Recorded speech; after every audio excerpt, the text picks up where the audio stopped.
Merci Sophie, merci beaucoup tout le monde d'être encore là à cette heure tardive. Je vais essayer de garder ce cours, mais ça se peut que ça déborde un petit peu puisque la pause a été aussi retardée. Alors, ben, j'espère que comme moi, vous êtes inspirés par cette journée pour la session qui commence. J'espère aussi que vous avez été alléchés par mon titre, là, le programme de l'an 1. Alors, je dois dire quand même que je trouve la tâche un peu ingrate après que vous ayez été ainsi enflammés de revenir à des propositions plus réalistes, un cadre pédagogique un peu prosaïque, là, constitué de 4 cours, des éléments de compétences, des contextes de réalisation, ce genre de choses. Mais l'idée, c'était de concevoir un programme qui puisse rendre légitime toutes les belles expérimentations qui ont été présentées ici dans les journées d'études du LIREL depuis 7 ans quand même. Alors, je ne sais pas pour vous, mais moi, j'en ai repris plusieurs. Il y en a vraiment un grand nombre que je vais essayer d'introduire dans les simulations de cours que je vais vous proposer. Mais donc, de rendre ces propositions-là prescrites d'une certaine manière, sans jeter le bébé avec l'eau du bain. Alors là, vous comprenez que le bébé, ce serait l'analyse littéraire, la dissertation. Mais bref, le défi que je me suis donné, c'est de me mettre à la place de l'inatteignable ministère de l'Éducation pour imaginer ce qui pourrait être un programme alternatif de français, langue d'enseignement et littérature au collégial, en un exercice, je dirais, à la fois intellectuel, créatif et aussi empathique, aussi étrange que ça puisse être, puisque je ne doute pas que la position doit être pour le moins inconfortable. C'est une question qui est assurément complexe et minée, le tout devant résulter en un travail d'équilibrisme auquel tout un chacun trouvera forcément à redire. Alors, je vous passe les sueurs froides, le sentiment d'imposture qui m'habite. Je suis sûre que vous pouvez le lire à travers mon ton assuré, mais je me lance sans plus attendre en précisant que je ne suis pas une conseillère pédagogique et je n'ai même pas tenté de faire comme si, et surtout que j'ai élaboré cette proposition individuellement sans même avoir l'occasion, dans la précipitation de l'organisation de la journée aujourd'hui, de la soumettre à mes collègues du LIREL pour qui c'est aussi une primeur. Alors, veuillez donc considérer ces idées pour ce qu'elles sont, c'est-à-dire une version martyre d'un éventuel travail collectif à venir, travail que je sais bien imparfait, mais qui sert à lancer la réflexion et à débusquer les points d'ombre. Alors, c'est ce que j'attends de vous aujourd'hui, évidemment, des réactions franches mais constructives, afin de nous aider à imaginer collectivement ce qui pourrait être, puisque notre programme de formation, forcément, devra un jour être actualisé. Alors, je commence par un petit rappel. Notre programme a 30 ans, ça a été évoqué aujourd'hui. Il a été mis en œuvre en 1994. Alors, rappelez-vous peut-être qu'à cette époque, la technologie en était à un tout autre état. Internet ne faisait pas partie de mon quotidien. Le téléphone cellulaire n'existait pas. Et évidemment, l'intelligence artificielle faisait partie des récits de science-fiction. À cette époque-là aussi, on en était au balbutiement de l'approche par compétences, qui était peu connue du corps professoral, et je soupçonne qu'elle était aussi peu connue des rédacteurs du programme de Cégep. En tout cas, certainement dans son application pour les sciences humaines et le domaine de la culture. On peut aussi dire que c'était une époque qui a précédé l'essor de la didactique de la littérature. Et si vous avez suivi les travaux du LIREL au cours des dernières années, vous savez qu'il y a certaines notions de didactique de la littérature qui sont vraiment au cœur de notre réflexion. Je n'en mentionnerai que deux. L'idée du sujet lecteur qui a été explorée très abondamment aujourd'hui. Donc, le sujet tel qu'il se manifeste quand, engagé dans une lecture, s'opère à travers celle-ci des refigurations de soi. Donc, cette idée qu'il n'y a pas un seul travail fait par un sujet sur un objet littéraire, mais que l'objet littéraire travaille aussi le sujet lecteur. Le concept aussi de lecture littéraire qui est conçu comme un va-et-vient incessant entre des enjeux qui concernent l'aspect cognitif et intellectuel de la lecture, donc des enjeux rationnels, et des enjeux qui concernent le caractère fantasmatique et psychologique que l'on pourrait qualifier de passionnel. Donc, ce va-et-vient-là, il est au cœur du programme que je vais proposer.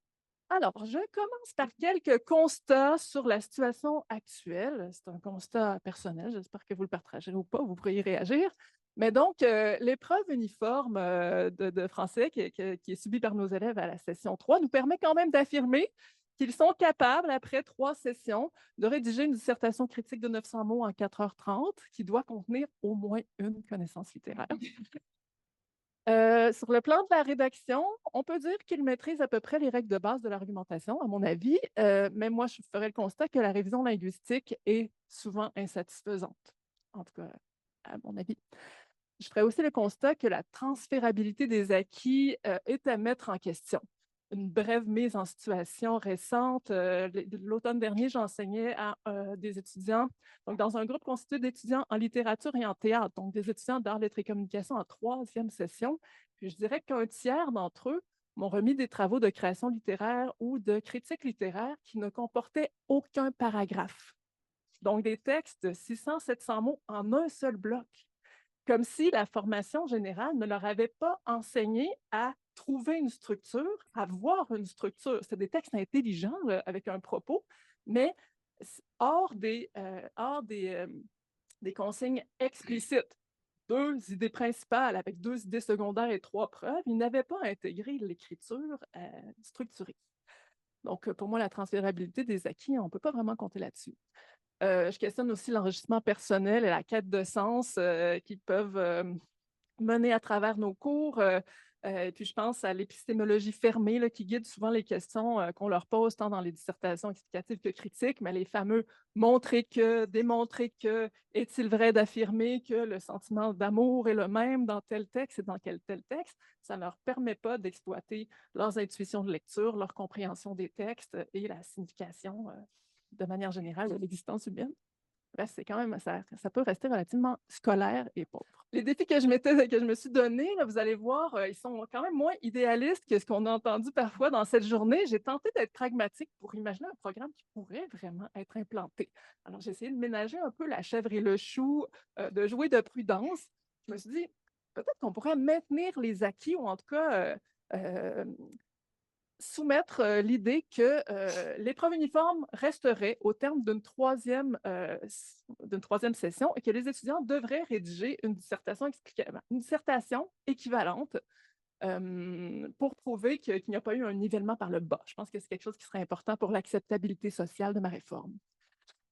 Par contre, si j'étais ministre de l'Éducation, je m'engagerai à améliorer les capacités d'expression orale et écrite dans des contextes variés. Donc, l'adaptabilité de nos enseignements me semble vraiment important. Et puis, la capacité de révision des textes, pour moi, là, c'est un constat d'échec de la situation actuelle. Alors, je pense qu'il faudrait proposer des mesures. Elles seront peut-être impopulaires chez vous, mais je vous les soumets tout de même.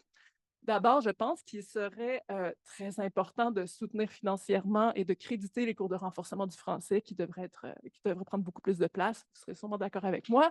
Je me souviens de l'excellente communication que Lily Marion Gauvin-Fizet avait prononcée l'an dernier à la journée d'études.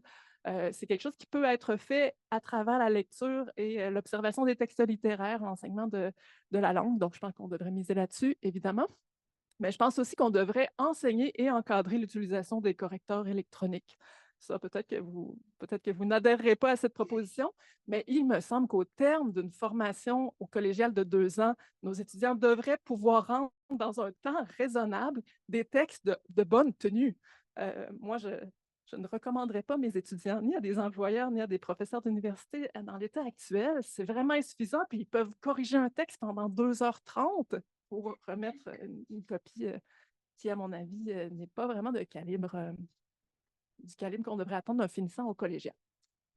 Je pense aussi qu'on devrait assurer une meilleure transition secondaire collégiale. Nos étudiants, ils arrivent avec des acquis, mais on ne les connaît pas, on ne mise pas sur ces acquis-là. Ça serait important qu'on en prenne acte et qu'on structure ça d'une manière à assurer une meilleure transition. Et puis évidemment, la transition vers l'université ou le marché du travail est importante aussi. La question du corpus nous anime tous beaucoup. On aime la littérature. Choisir, c'est exclure. Alors, dans mon programme fictif, j'ai tenté de me demander quelle part devrait être faite à la littérature patrimoniale, au contemporain, aux sorties culturelles, aux questions identitaires de genre, les hommes, les femmes, les minorités, etc. C'est complexe. Je vous fais une proposition. C'est sûr que vous aurez d'autres idées, mais bref. Mais ce qui m'importe le plus, évidemment, c'est de prescrire le réenchantement de la littérature d'une certaine manière, de laisser place à la formation globale de la personne et du citoyen. Entendre la journée d'aujourd'hui, on a l'impression que tout ça, c'est acquis. Les professeurs sont excellents, proposent des activités dynamiques, mais malheureusement, ça ne correspond pas vraiment avec les échos plus quotidiens que j'ai de la formation générale, puis de la manière dont on enseigne, et pas non plus à la manière dont moi j'enseigne au quotidien. Je dois vous dire que je ne me roule pas souvent par terre, donc ça m'arrive. Mais bref, il me semble que il me semble que tant qu'on ne transforme pas les devis, on n'aura pas un véritable incitatif à faire autre chose qu'adresser nos étudiants aux évaluations qui remplissent notre programme. Il n'y a rien d'autre dans notre programme que ça, apprendre à structurer un certain type de travaux scolaires. Alors voilà, j'ai fait quelques choix structurants, je vous les présente et ensuite on plonge cours 1, 2, 3, 4 et je vous donne des exemples. Alors, d'abord, j'ai choisi d'assigner des compétences plus nombreuses à chacun des cours, mais des compétences partielles.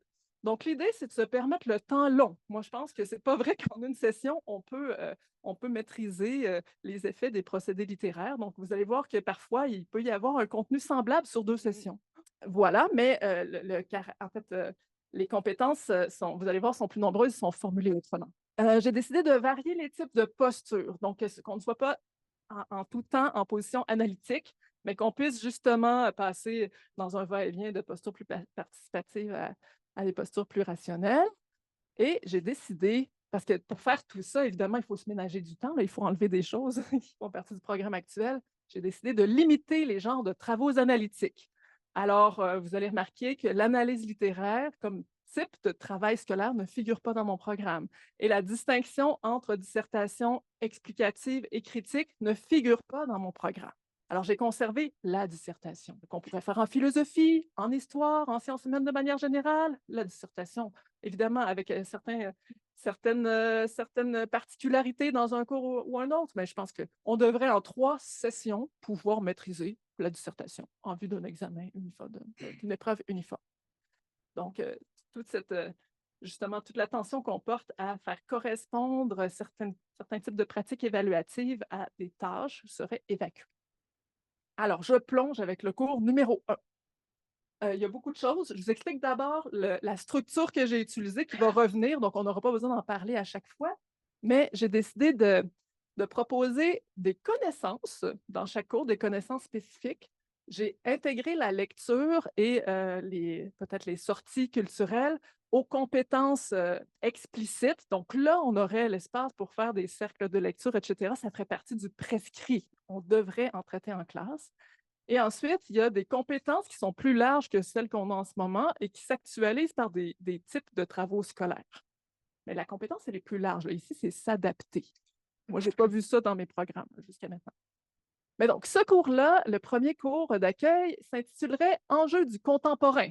Ce serait un cours à thème choisi par le professeur et moi, je rêve justement de cours à thème qui peuvent être choisis par les étudiants, un cours sur la sorcellerie là, ou un cours sur, je ne sais pas, moi, le féminisme, le rapport au corps, le rapport à la nature. Puis les étudiants pourraient choisir en fonction de leurs intérêts.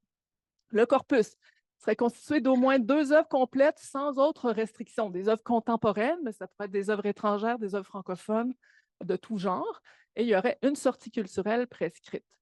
C'est un cours de formation générale commune. Alors, il y aurait certaines connaissances particulières, là, c'est gros, là, mais les connaissances, donc ça serait d'abord du vocabulaire, des connaissances en lien avec le thème choisi, pour qu'on puisse se donner du vocabulaire, là, pour que les étudiants passent à un niveau moins général, mais qu'ils puissent utiliser dans plusieurs travaux un vocabulaire là, qui serait réactualisé pendant toute la session en fonction en analysant des œuvres différentes. On étudierait certains procédés littéraires, mais pas tous, et pas dans la perspective d'une analyse littéraire, plutôt pour distinguer les postures d'énonciation objectives ou subjectives, justement. Donc, l'utilisation des pronoms, le vocabulaire connoté, la ponctuation expressive, tout ça, évidemment, on peut les voir dans des textes littéraires, mais on les utilise aussi d'une manière différente dans un carnet de lecture ou dans une dissertation. Donc, pour qu'ils voient que la dissertation est un type de discours parmi d'autres et qu'ils soient capables de passer de l'un à l'autre. Donc, à chaque fois, vous allez voir, là, je ne vais pas y revenir dans les autres cours, mais pour la compétence lire et approfondir au moins 2 œuvres complètes, là, justement, on effectuerait un va-et-vient entre compréhension et interprétation des œuvres et réaction-jugement. Donc là, j'ai utilisé un vocabulaire particulier, là, compréhension, interprétation, réaction, jugement. Ça, ce sont les 4 volets de la lecture qui sont vus au primaire et au secondaire. Donc, nos élèves qui arrivent dans nos classes, ils sont habitués d'entendre parler de 4 volets de la lecture. Nous, on ne le sait pas comme prof de cégep, puis on ne l'exploite pas, puisque dans notre programme, nous n'avons que des tâches qui font appel à la compréhension et à l'interprétation des œuvres, au volet rationnel.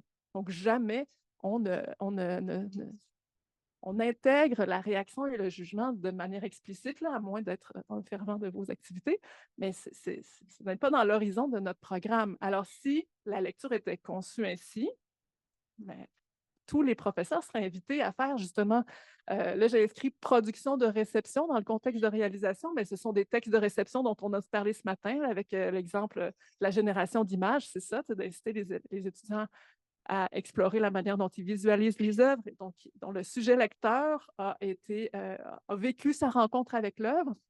Et les cercles de lecture, comme celui qu'a présenté Alexandra tout à l'heure, seraient un modus operandi beaucoup plus courant si la lecture était une compétence explicite inscrite dans notre programme. Ensuite, donc, pour la compétence s'adapter en pratiquant différents types de discours oraux et écrits, puis là, je pense que l'oral devrait être beaucoup plus intégré dans nos cours, surtout avec l'émergence fulgurante de l'intelligence artificielle. Bientôt, ça sera une des seules manières de vérifier que nos étudiants ont bien lu les œuvres, de les faire parler. Autrement, ça va être difficile d'en juger parce que ça va devenir de plus en plus performant, évidemment, l'intelligence artificielle générative.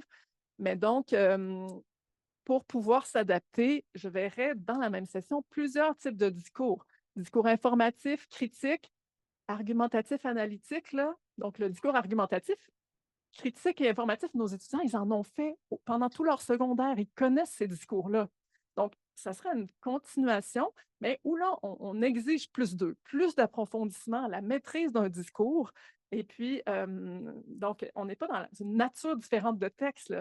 L'analyse littéraire, la dissertation, ce sont des textes argumentatifs. Ils en ont déjà fait, ils savent ce que c'est, mais on a l'impression que c'est une nouveauté, que chaque exercice a ses règles spécifiques et n'a aucun rapport avec les autres.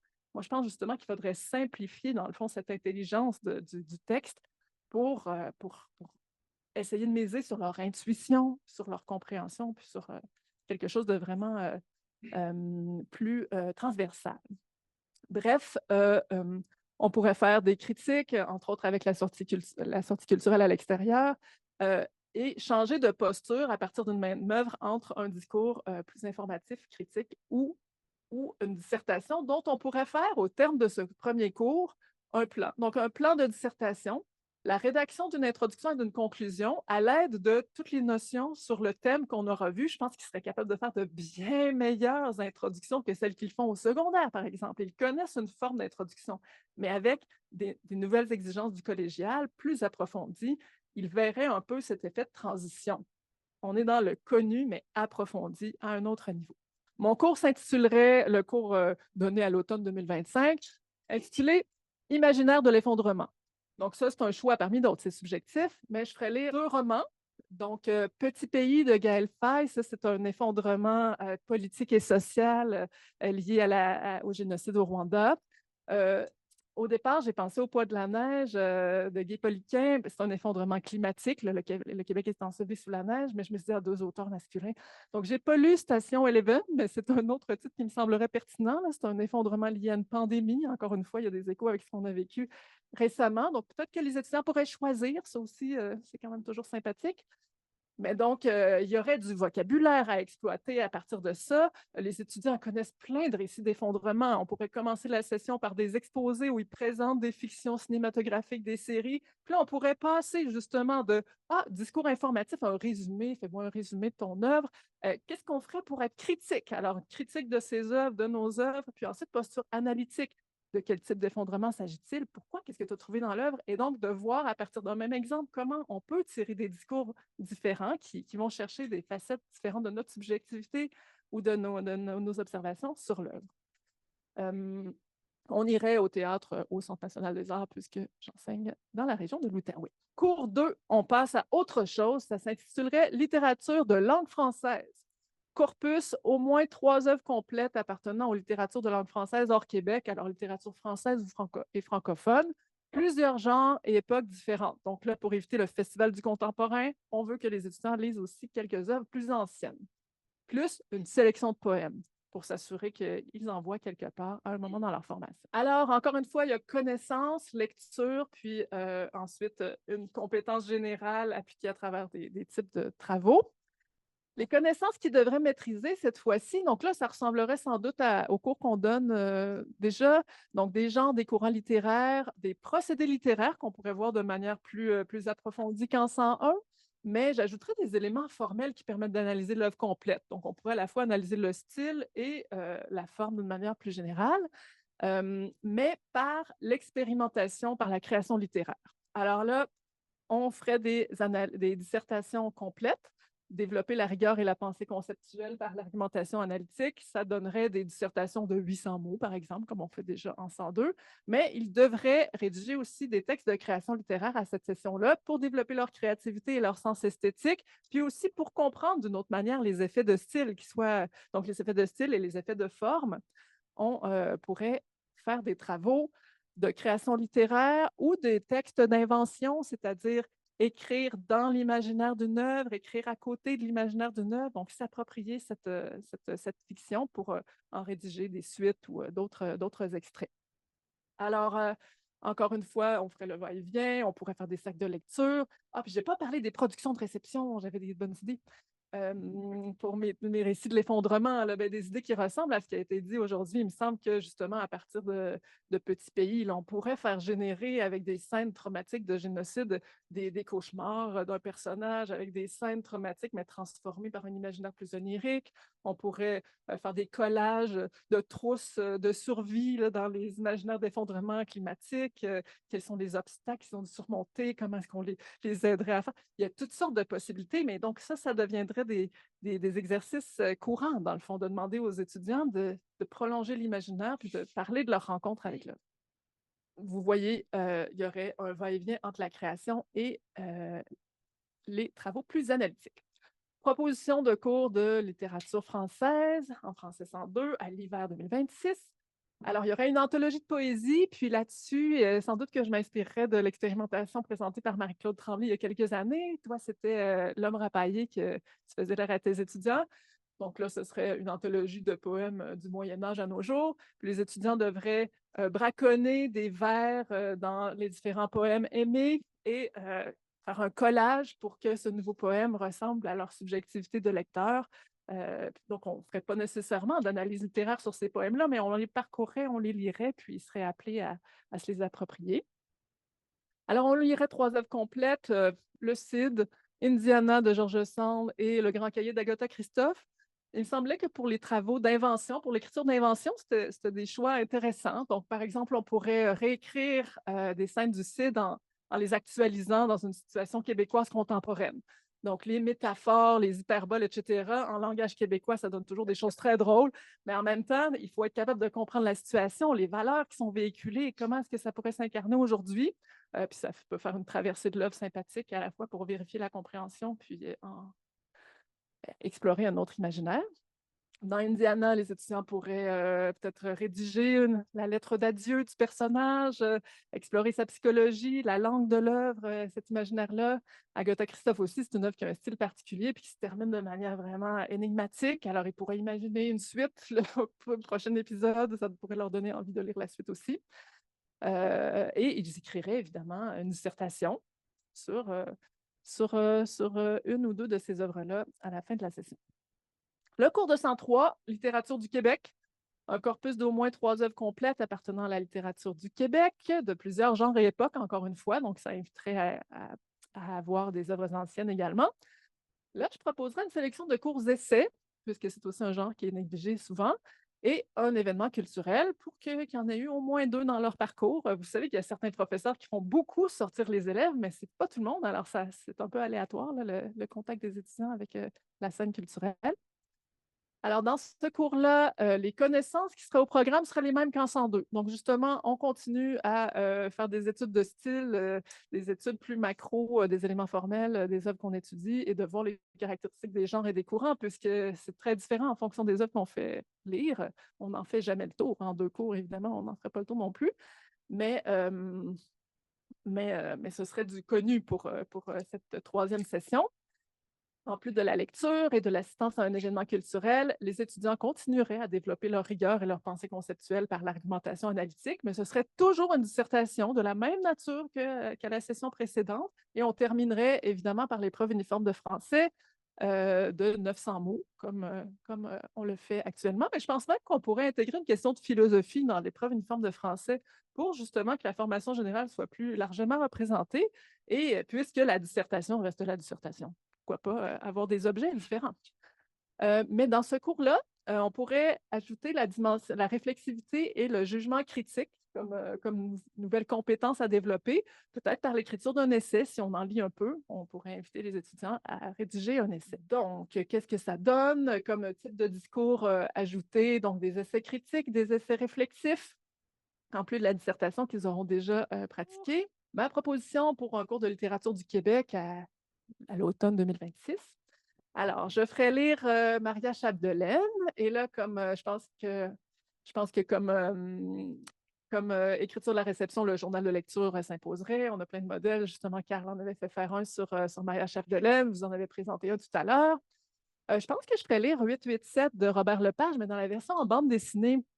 Parce que quand on lit le texte de 887, c'est une magnifique pièce, mais il manque la mise en scène. Le langage visuel est très important pour comprendre cette histoire-là. Puis je trouve ça particulièrement intéressant, 887, parce que donc, c'est auto-fictif. Et puis, il y a un acteur qui ne parvient pas à mémoriser le poème Speak White. Donc, il y a tout un retour sur la Révolution tranquille, sur la culture québécoise là-dedans.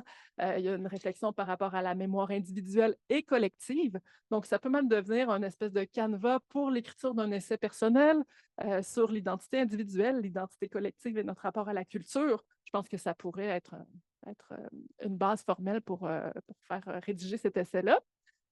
Donc, dans ma petite anthologie, je mettrais des essais de Serge Bouchard, sans doute, puis des poèmes aussi, pour qu'on puisse faire écho à la poésie présente dans 887. Puis, c'est sûr qu'on ferait des graffitis dans l'espace public, puis qu'on garnirait les murs du cégep et citations avec des crêpes.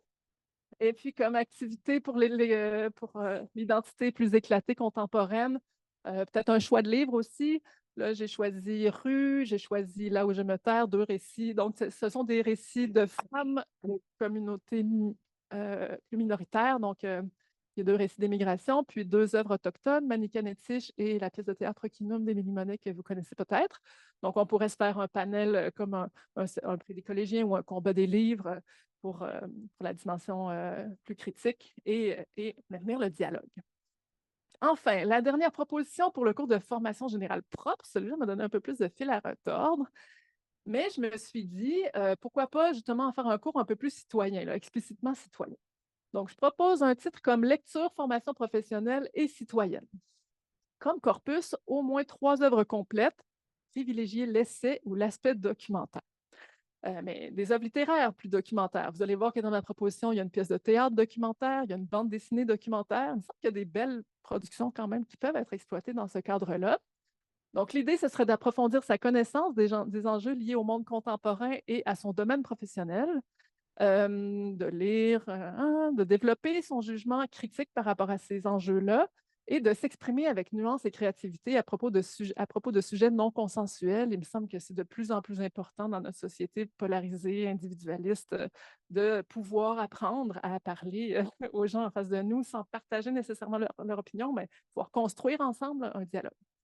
Alors, je proposerais, là, je ne sais pas comment ça se passe dans vos cégeps, mais chez nous, en Outaouais, le cours de 104 est divisé entre les étudiants qui sont en formation préuniversitaire et les étudiants qui sont en formation technique. Mais ces gens-là n'ont rien en commun, évidemment. Donc là, je proposerais plutôt de regrouper les étudiants par secteur d'activité. Je propose soins et santé, sciences et technologies, société, gestion et communication et culture et esthétique, quelque chose comme ça. En tout cas, j'ai regardé avec les programmes de mon cégep, puis tout le monde trouve une place quelque part.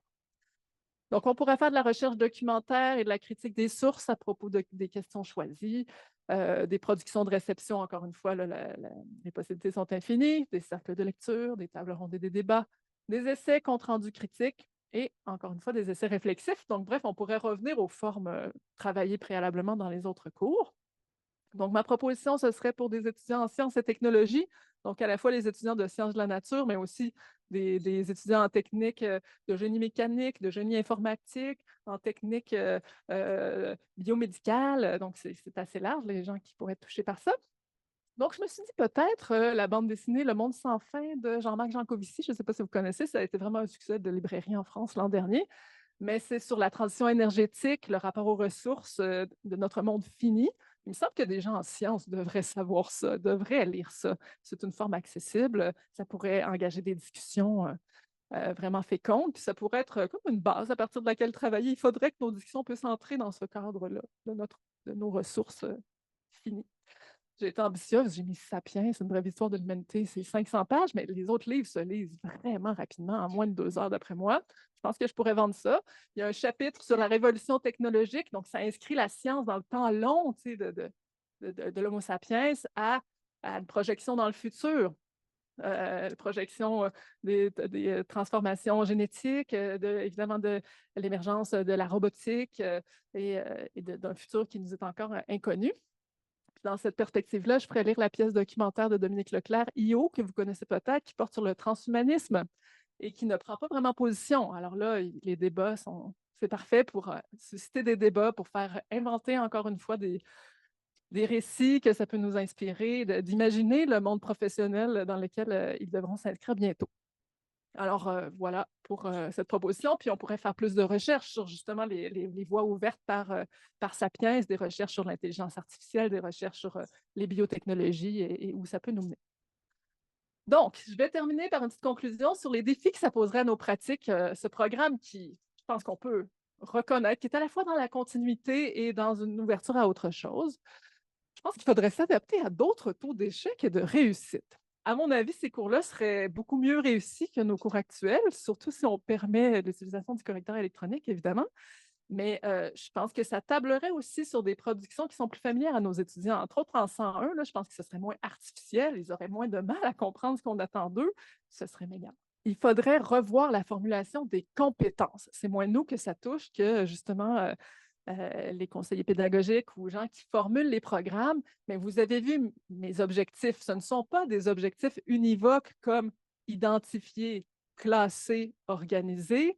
C'est plutôt développer sa sensibilité, développer sa créativité. Évidemment, c'est beaucoup moins observable et mesurable, mais il faudrait apprivoiser d'autres grilles de correction plus qualitatives. Puis je pense qu'on pourrait évaluer quand même le niveau d'approfondissement, de nuance d'un discours, l'originalité d'une production.